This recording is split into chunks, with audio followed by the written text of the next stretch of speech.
Welcome to Singam talks. ఈరోజు ఒక special curry అనేది చేయబోతున్నాను నేను. అది ఏంటంటే చింత చిగురు. ఇప్పుడు మనకి సీజనల్ కదండి చింత చిగురు అనేది. బయట కొంటే 50 గ్రామ్స్ 50 రూపీస్ అని చెప్తున్నారు. సో లాస్ట్ టైం మేము అత్తయ్య గారు వాళ్ళ ఇంటికి వెళ్ళిపోయాం కదా, అప్పుడు అత్తయ్య గారు చెట్టువి కోసి పెట్టేశారనమాట.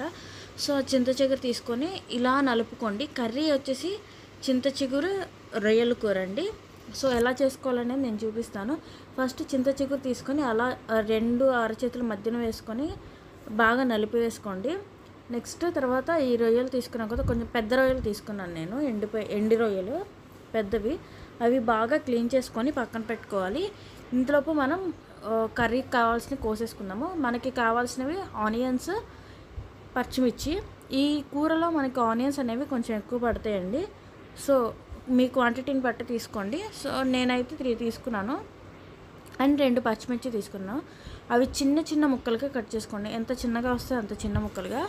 సో ఇప్పుడు స్టవ్ వెలిగించి ప్యాన్ పెట్టుకొని మనం రొయ్యలు అనేది వేయించుకుందాము.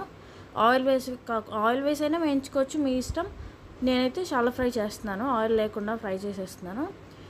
తర్వాత తీసి పక్కన పెట్టేసుకొని ఆయిల్ అయితే వేసుకుందాము. ఆయిల్ వేసుకొని అది కొంచెం హీట్ అయిన తర్వాత మనం ముందుగా కట్ చేసి పెట్టుకున్న ఆనియన్స్, పచ్చిమిర్చి ఉన్నాయి కదా, అవి వేసేద్దాము. వేసేసి బాగా కలిపేసుకోండి. అవి ట్రాన్స్పరెంట్గా రావాలన్నమాట. ట్రాన్స్పరెంట్గా వచ్చి మనకి కొంచెం బ్రౌన్ కలర్ వచ్చినా కూడా బాగుంటుంది. సో మీ టేస్ట్కి తగ్గ ఆనియన్స్ అయితే తీసుకోండి. ఈ కర్రీలో ఆనియన్స్ అనేవి ఎక్కువ పడతాయి. సో ఇలా ఫ్రై అయ్యేటప్పుడు మనం కొంచెం పసుపు అండ్ కొంచెం ఆనియన్స్ కొంచెం మగ్గటానికి సాల్ట్ అనేది యాడ్ చేసుకుందాం. ఆల్రెడీ రొయ్యల్లో సాల్ట్ ఉంటుంది. సో మీరు చాలా తక్కువ వేసుకుంటే బెటర్ అనమాట. సో చూస్తున్నారు కదా, మనకు ఆనియన్స్ అయితే ఫ్రై అయిపోతున్నాయి. ఈ కర్రీ చాలా అంటే చాలా బాగుంటుందండి. ఒక్కసారి ట్రై చేయండి, చాలా త్వరగా కూడా అయిపోతుంది. ఇప్పుడు ఆనియన్స్ ఫ్రై అయిపోయినాయి కదా, మనకి రొయ్యలు అనేది వేయించేసుకుందాము. మనం ఆనియన్స్తో కలిపి వేయించుకొని అలా కలుపుకొని ఒక 3 నిమిషాల పాటు మూత పెట్టేసుకోండి. అవి మగ్గుతూ ఉంటాయి అన్నమాట. సో చూస్తున్నారు కదా, అలా మధ్య మధ్యలో తిప్పుకుంటూ ఉండండి. అలా 2-3 నిమిషాలు మనం లిడ్ పెట్టేస్తే కొంచెం అవి మగ్గుతూ ఉంటాయి అన్నమాట ఆవిరికి లోపల.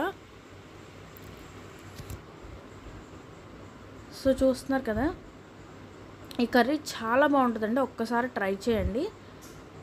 సో మనకైతే బాగా మగ్గిపోయింది. ఇప్పుడు మనం చింత చిగురు తీసుకుందాము. మనం ముందుగా నలిపి పెట్టుకున్నాం కదా, ఆ చింత చిగురు అనేవి వేసుకుందాము. అది నలిపేటప్పుడు మనకి చిన్న చిన్న పుల్లలు వస్తాయండి. అవి తీసి పక్కన, చిన్న పుల్లలు అయితే పర్లేదు, కొంచెం ముదురు పుల్లలు ఉంటాయి కదా, అవి తీసేసి పక్కన పెట్టేసుకోవాలి. మనం ఎంత వేసుకున్నా చింత చిగురు అయ్యేది కొంచెమే అండి. సో చూస్తున్నారు కదా మీరు. ఇప్పుడు నెక్స్ట్ మన కారం ఇప్పుడు కర్రీకి తగినంత సాల్ట్ అనేది యాడ్ చేసుకుందాము. తక్కువ వేసుకుంటేనే బెటర్ అండి, ఎక్కువైతే వేసుకోవద్దు. సాల్ట్ ఆల్రెడీ రొయ్యల్లో ఉంటుంది కాబట్టి. సో చూస్తున్నారు కదా, ఇలా ఫ్రై చేసుకుంటూ ఉండాలి మనం ఆ చింత చిగురుని కూడా. మనం కారం కూడా వేస్తాం కదా, తర్వాత కొంచెం అలా కలుపుకొని ధనియాల పొడి అనేది కొంచెం యాడ్ చేసుకుందాము. అలా మగ్గనివ్వాలి, మూత పెట్టేసుకొని మనం మగ్గనించాలి.